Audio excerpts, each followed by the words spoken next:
gitu loh. Ya jadi kadang-kadang kita itu, aku dewe kadang-kadang sembrono karena ungkapan-ungkapan kita itu, ekspresi kita itu tidak salah tapi mungkin tidak lengkap gitu. Misalnya saya ngomong aku sehat toh, aku raduyuk toh. Ya.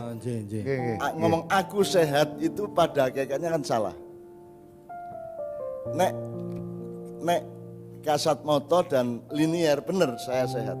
Tapi kalau Anda lengkap pikirannya, mengerti sebab akibatnya, kalau Anda mengerti makrifatnya, saya bukan sehat, saya belum diperkenankan Allah untuk sakit.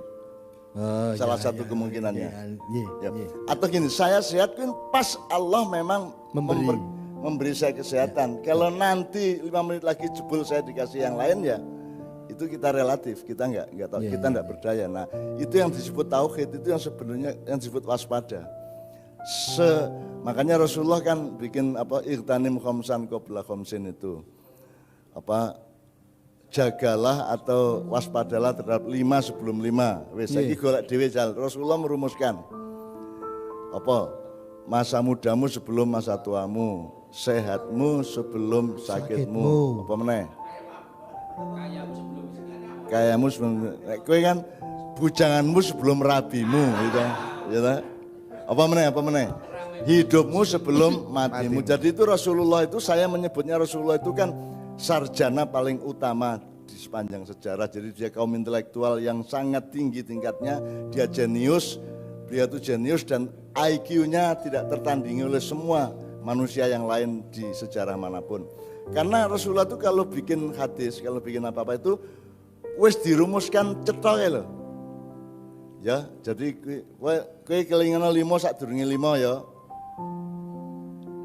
Masa mudamu sebelum masa tuamu, sehatmu sebelum sakitmu, terus hidupmu sebelum matimu, itu pikirannya iki jangkep. Misalnya kalau kita sekarang kan ngomongnya halal haram. Kenapa ada istilah halal haram? Karena kita pakai otak barat. Otak barat itu ngertinya boleh sama enggak boleh. Iya.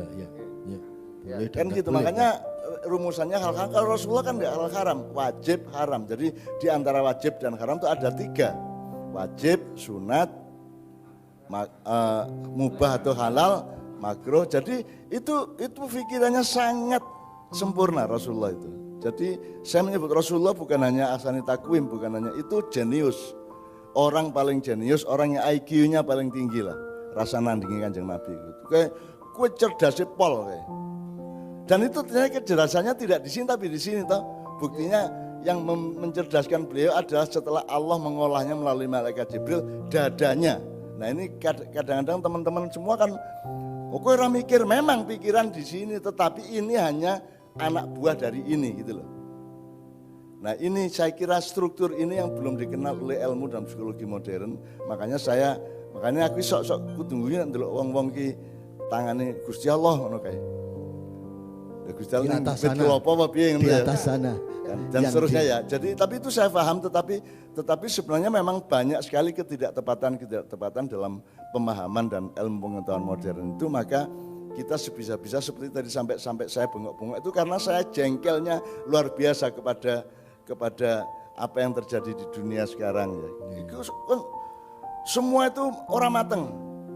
Semua itu sarwa mentah, sarwa mogol. Mogol. Kagol. Kita ini bangsa kayaknya, saya tidak mengatakan ini kesimpulan. Ini saya punya perasaan, kayaknya ada yang salah dengan bangsa kita ini. Ono sing salah, saya tidak mengatakan apa, tapi kayaknya ada yang salah. Kok semuanya tidak jadi gitu loh. Ya toh? Kok semua tidak mateng, ya bukan hanya tidak sempurna. Nanggung. Iya, jadi setengah mateng, kemampu. Ya, jadi kita kemampu ya. Jadi kita itu magel gitu ya. Semua jadi olahraga. Kan kita seharusnya kan juara Asia dong, gila Pak. Kan gitu, apa semuanya seharusnya kita juara. Alam tanah airnya sangat kaya raya, rakyatnya sangat cerdas, anak-anaknya juara olimpiade dan semuanya. Saiki kan urusan apa magel toh. Olahraga magel, demokrasi magel, agama aja bikin pertengkaran coba. Agama tidak menjadi berkah tapi menjadi alat-alat untuk saling menindas satu sama lain, saling memaki satu sama lain dan seterusnya. Jadi pasti ada yang salah dengan bangsa kita ini. Nah, betul. Saya tidak mengatakan apa yang salah, nanti dulu ayo kita cari bersama-sama, kayaknya ada yang salah. Jadi saya mohon kepada Allah agar ini kalau tidak Allah sendiri, misalnya saya menemukan ini loh yang salah, emang pada rela mendengarkan saya, kan enggak toh? Jadi kalau manusia yang ngomong apa yang salah pada bangsa Indonesia mesti dibully juga. Jadi harus Allah yang berkuasa untuk nablek. Kilo gue, ya, gue tak kayak iki ben gue ngerti. Jadi nanti ada satu keadaan di mana manusia Indonesia, bangsa Indonesia, kelas menengah, kaum intelektual, pemerintah, aktivis, parpol tidak bisa mengelak bahwa pancen kudu ini. Dan itu hanya Allah yang bisa, saya enggak bisa. Hanya Allah yang bisa. Nah, ya artinya mungkin dari yang bikin dari Mbah Nun saya setuju Mbah. Kaitannya dengan lagu ini mau tak kupintakan apa? Iya. Saya tidak meminta kutukan kepada mereka. Meskipun saya dipelekodo tiap hari. Iya. Biarkan mereka berjalan di jalannya. Iya, kurang piye? Pasti. Kurang demokratis apa saya? Monggo sakar melakukan yang jalanmu. Ya. Biarlah Allah yang menentukan apakah akan memberikan hukuman atau ampunan. Cepat. Itu kan sikap kita bersama. Ya, betul. Itu sikap semua maiyah Kiai Kanjeng kan gitu. Kita tidak minta kutukan. Kita tidak minta azab atau yang buruk-buruk kepada siapapun saja yang menyiksa kita, yang menganiaya kita. Kita menyerahkan, monggo kamu gitu terus. Misalnya di dalam urusan COVID tidak ada Allah. Apakah pernah presiden menteri ngomong Allah soal COVID? Iya. Nggak ada. Misalnya coba sholatnya ya rajin supaya dilindungi Allah, misalnya kalimat sederhana kan tidak ada toh? Tidak ada, di seluruh dunia tidak ada. Jadi dalam urusan COVID di seluruh dunia ini oleh negara-negara maupun oleh lembaga internasional itu tidak ada Tuhan, tidak ada Rasulullah, tidak ada syafaat, tidak ada tidak ada takwa, tidak ada tawakal. Bahkan kalau Anda menerapkan takwa tawakal itu melalui situs malah dilarang untuk diupload di YouTube kan gitu. Malah dilarang. Bahkan dibully. Jadi Allah itu diusir dari kehidupan di dunia sekarang ini. Nah, kita yang menampung Allah dalam tanda petik ya, ojo njororanya. Artinya kita, saya tidak keberatan dunia kayak gitu. Monggo sak karepmu, ayo sak warek-warekmu, sak muntah-muntahmu ora masalah. Tapi saya begini, Kiai Kanjeng begini, Maiyah begini. Dan jangan ganggu gugat. Kalau kami begini. Gitu loh.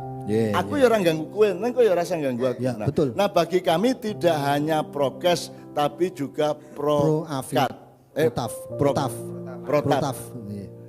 Protokol keafiatan. Jadi wong ini aja kan kalau kita kan menyebutnya hijab toh. Kan di seluruh dunia di Indonesia kan masker. Apa? Masker. Nah, hijab ini sing iki lho. Ora nek iki jilbab. Baca Quran. Kalau yang dipakai wanita dikerudungkan itu jilbab. Kalau hijab itu luas, katok juga jilbab. Juga hijab, gitu. Apa saja?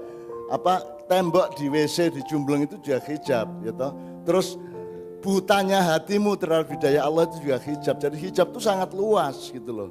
Maka kalau mau cocok-cocokan ini cocoknya jilbab atau hijab ya kita sebut ini hijab. Untuk membatasi kemungkinan penyakit dengan kesehatan kita. Jadi kalau ini disebut jilbab ya yang jilbab itu yang ini. Nah, yang ini jangan sebut hijab karena hijab itu sangat luas ya. Katok ya hijab ya. SBY gue. Lah iya itu hijab. Itu pun dicampur bahasa Inggris. Kalau memang hijab, mbok dipakai nahwu sorob. Hijab itu barangnya yang memakai namanya hajib. Nek lanang, jadi wong lanang katokan itu hajib. Dudu Muhammad Ainun Hajib loh ya.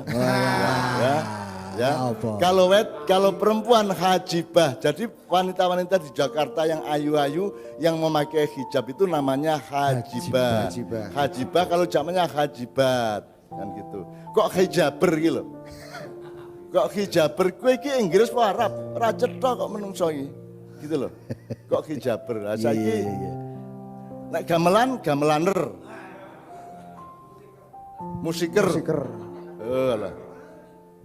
Oke. Jadi pokoknya mudah-mudahan ini manfaat ya. Insya Allah Mbah. Kita masuk pelan-pelan ke dalam nikmat Allah. Buka puasa sore hari, malam hari sore hari ini. Amin. Bismillahirrahmanirrahim. Assalamualaikum warahmatullahi wabarakatuh.